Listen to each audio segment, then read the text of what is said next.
All right, going left to right here. First here we have the Essential Phone PH1.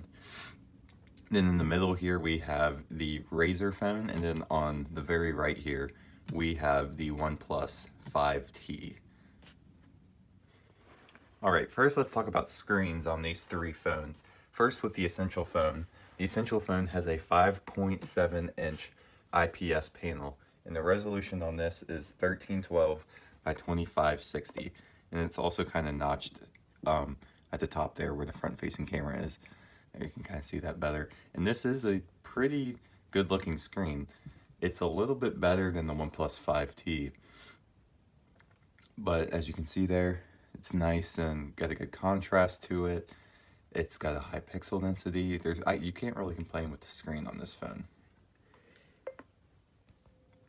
Moving to the Razer phone here. The Razer phone also has a 5.7-inch IPS panel. It's got a little bit higher resolution at 1440 by 2560, and this is also a 120 hertz screen. And it's pretty surprising that this and the Essential phone have the same size screen, just because this phone's a whole lot bigger because of the speakers on the top and bottom.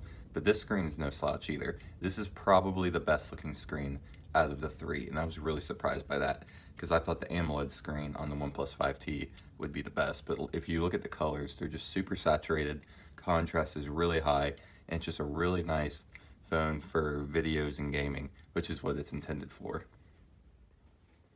Moving on to the OnePlus 5T. The OnePlus 5T has the biggest and also the lowest resolution screen out of any phone here. It is a 6-inch AMOLED screen, and its resolution is 1080 by 2160. Now, phone screens are getting so good that that's not really a bad resolution, considering a couple years ago, 1920 by 1080 was a standard resolution for flat screen TVs in our houses.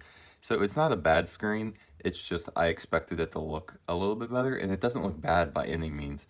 It's just kind of bland looking. It's not saturated really, but when you turn the brightness up here, see that does look a little bit better, but still, I'm not complaining. This is still a really good phone and a really good screen. Next thing I want to talk about is price, because price is a really important thing when you're buying a new high-end smartphone. Now, I was able to pick up this Essential phone for $300, which is quite a deal, and I got it on an Amazon warehouse deal. It said that the phone was in very nice condition and that the accessories were damaged. Well, Amazon was being extremely conservative because when I got the package and I opened it, the phone was brand new, it was sealed in plastic, and it had not been opened before. And the accessories were worn, but they all worked perfectly fine, and I had no complaints about that. So that was a great deal on this. The Razer phone here in the middle was the most expensive phone. This phone was $699, and to me, it's a nice phone, but it's not worth $700. Now, the OnePlus 5T, on the other hand, this phone is probably the best bang for the buck. Kind of tying between the Essential phone, but just a little bit more ahead. I was able to get this phone for $549 for the 8 gig of RAM and the 128 gig storage configuration, which I think is a deal. Brand new. Another very important thing to consider when buying a new phone is, does this phone work on your network? Now, the Essential phone over here will probably work on the most networks, at least in the United States for you. This phone will work on Verizon, Sprint, AT&T, T-Mobile, all the other prepaids like Cricket, all those other ones. So that is a big plus going for it. The Razer phone, on the other hand, is just GSM unlocked. So it will only work on AT&T, T-Mobile, and like Cricket and whatever T-Mobile's prepaid company that they own. I think it's Metro PCS.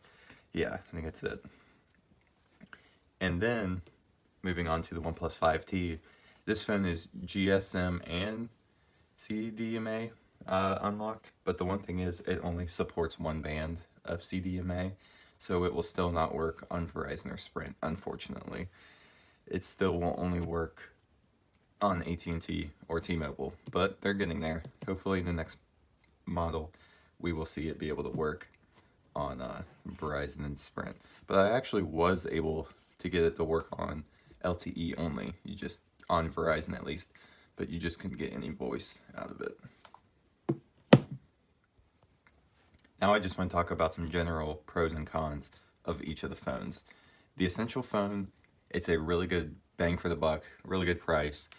I really like the build quality of this. It's made of titanium for the frame and then ceramic on the back, which is a really nice feeling phone.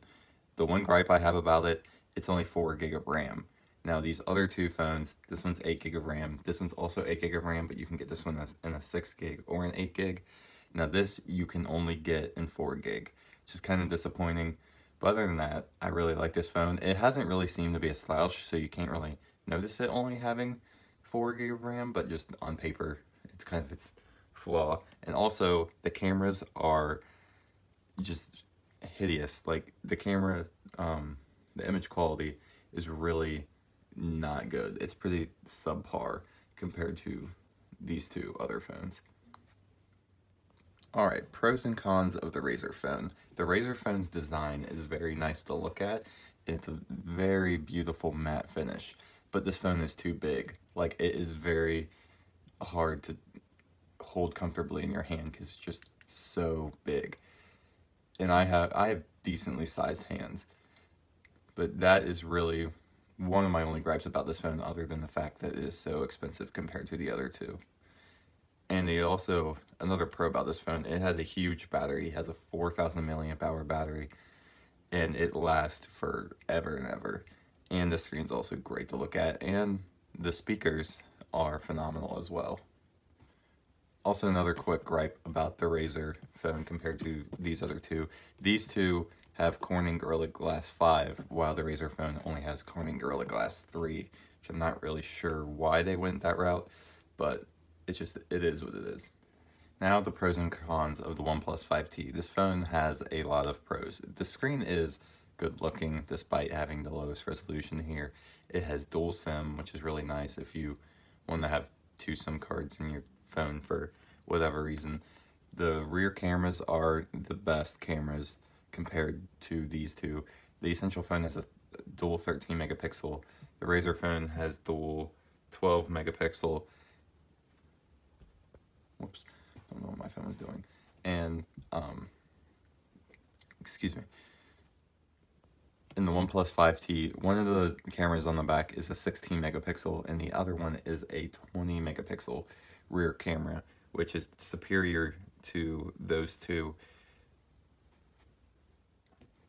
You also get the most performance for money compared to either of those phones, being 8 gig of RAM, an octa-core, and 128 gigabytes of storage. So if I had to pick a secondary phone to carry with me, it would definitely be the OnePlus 5T out of all 3 of these. I hope you guys enjoyed this video. Don't forget to like, comment, and subscribe. Thanks for watching.